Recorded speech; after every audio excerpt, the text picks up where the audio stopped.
It was all good just a week ago. Welcome back to More Insight. This is Insight you can trust because there is more where it came from. I'm your host, Chris Moore. You can follow me on any social media platform at Real Chris Moore. Make sure you like, make sure you subscribe to the channel. Make sure you become a member. Help us grow this channel. That way, when you're supporting us, we're able to get good guests on and we're able to keep the content going. So I appreciate it in advance. Thank you. A serious matter. Like I said, it was all good a week ago.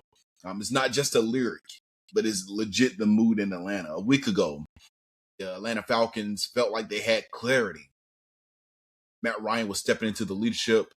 Ian Cunningham had just been hired. You have structure, you have vision, you have adults in the room. And then Saturday happened. But before we get into the football ramifications, and it won't be a lot, roster construction, let's center this where it belongs. Domestic violence is serious. It's not a debate topic. It's not a content creating type of thing. It's not a headline to just scroll past. If the allegations involving James Pearce Jr. are true, we are talking about harm, trauma, safety, real life consequences. And while we're here, prayers up for the alleged victim, Rakia Jackson. And let me be crystal clear. Not just clear, let me be crystal clear. Protect Black women. Full stop. That's it. And when I say protect Black women, that's not, a subjective topic.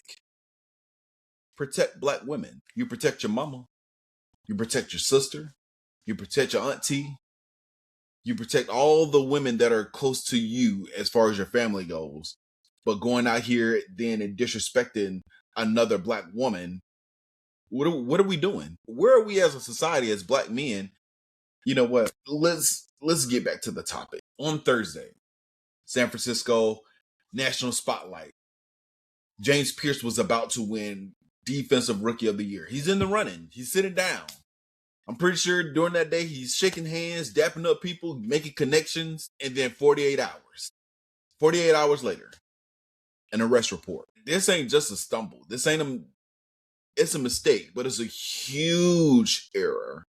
This is a huge pivot from what your life was 48 hours before. You went from having conversations to big names in the NFL, fellow players, to police paperwork in 48 hours. And to be clear, we have to make sure we say this plainly. Allegations are allegations.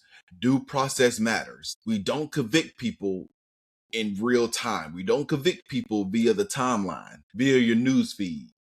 But we also don't minimize what happened because somebody has a high motor off the edge. From a league standpoint, here's what I expect. I expect the NFL to likely place them on the NFL commissioner's exempt list while the legal process unfolds. That's standard procedure in serious cases like this. And it should be. Because the shield cannot mean selective accountability. Now, here's where I'm going to push the NFL. Respectfully, but firmly. The NFL has to lead here. Not just when the headlines are loud, not just when the sponsors are uncomfortable, but as a foundation, as a structure. Regardless of who Rakia is to us, this should be the standard no matter who the alleged victim is. It doesn't matter how marketable you are. It doesn't matter what your status is in the NFL. Whether you're the top player in the NFL or the last person on the practice squad, it has to be the same across the board. Consistent, clear, decisive. You can't run awareness campaigns and then hesitate when enforcement is required. Culture doesn't shift because of commercials. It shifts because of standards. And if the NFL wants credibility in this space, it has to show that no player is bigger than the policy. Now, another sobering detail, another thing that happened while this was all going on, reports mentioned that there's involvement with law enforcement and an injured officer. We cannot discuss that without acknowledging reality. We're seeing far too many situations involving Black men and police escalate in ways that end terribly, prematurely, permanently, if you want to put it. If you want to put it there. The fact that this encounter did not end in tragedy, let me rephrase. The fact that this encounter did not end more tragically than it already has, and that he is alive, it's a miracle. That does not excuse the alleged domestic violence. However, it does contextualize how volatile these moments are and how they can become. This could have been much worse. This could have been more than an arrest report. We've seen encounters with black men and police officers that don't end with someone being alive. Now let's talk about responsibility across the board. If Rakia Jackson was harmed in any way, physically, emotionally, psychologically, that takes priority over every football conversation. Protecting black women, protecting women cannot just be conditional. We can hold space for due process and still center safety. We can demand accountability and still believe in growth. But accountability comes first. If these allegations are true, there must be consequences. And if James Pearce needs help, real help, then it must happen as well. This ain't for Olivia Pope to fix. We don't need the scandal crew of OPA to fix this. No, this is real life. We don't need a apology tour. There needs to be real intervention. There needs to be real counseling. There needs to be real accountability work. Because here's the uncomfortable truth in professional sports. Young, famous, wealthy, surrounded by yes men, being emotionally underdeveloped. That combination can blow up. And we saw it on Saturday. You can't dominate on Sunday and lack discipline on Saturday. You can't shine under those bright lights on Sunday and be a dark person and be a wreck on Monday through Saturday. No. You have to fix yourself. Now, for the Atlanta Falcons, this is a major stress test for Matt Ryan in his first real player situation. This is a stress test for Ian Cunningham. And back to Matt Ryan. Matt Ryan became the quarterback of the Atlanta Falcons after the Michael Vick situation. Michael Vick went away. They had a quarterback who came in, didn't do well.